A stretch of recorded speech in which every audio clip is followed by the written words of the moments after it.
as we have mentioned, the noggin protein coded by the noggin gene and the chorda mesoderm in the notochordal cells is shown as the primary inductive signal produced by a notochord that will make the responding tissue proceed with the process of neurulation.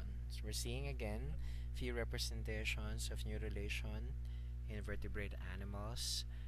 Okay, so as a review, we see the thickening of the neural plate cells and the change in their cellular morphology.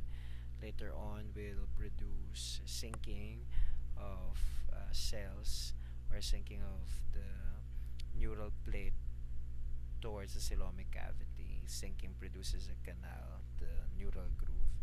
Right? Later on, hinge points on the sides of the sinking neural groove will meet one another, then closure happens, forming the neural tube. Right? In majority of vertebrate animals that are elongated, okay, we should expect that the process of primary neurulation is not simultaneous, right? So it doesn't happen in an instant. That don't expect that the neural tube from head to tail portion will close in a snap. It's not gonna be, the process is not as is not going to be as easy as that. No,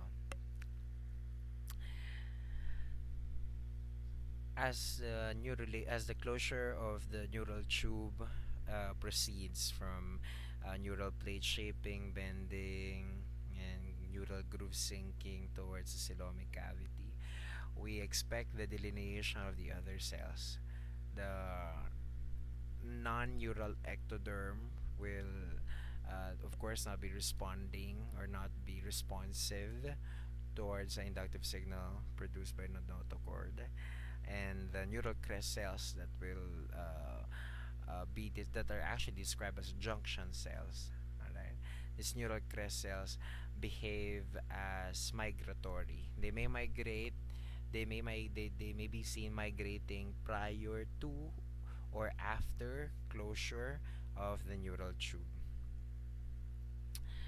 Once the neural tube closes, right, once a neural groove finally allows its neural ridges or primitive ridges to not primitive ridge but the neural folds that we can relate to the dorsolateral hinge points we've identified a while ago.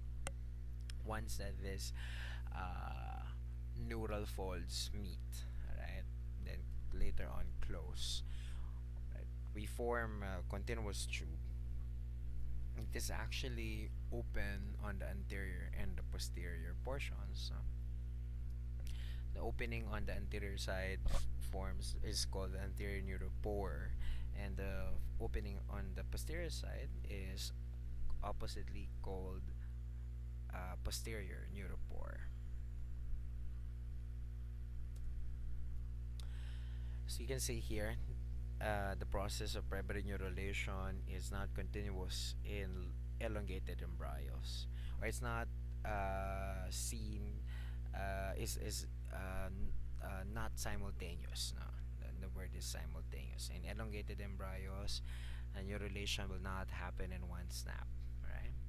In mammals, in fact, okay, in addition to the descriptions that we've already discussed, important genes like PAX3, sonic hedgehog, and open brain are required for normal closure of the mammalian neural tube. That if these genes are knocked out or are not allowed to produce their byproducts in a normal rate, alright, they may influence closure of anterior and posterior neuropore, might lead to neural tube defects like spina bifida or anencephaly.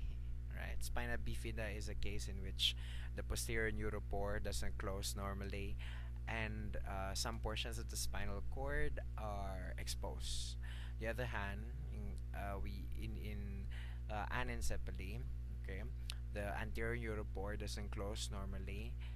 forebrain, prosencephalon,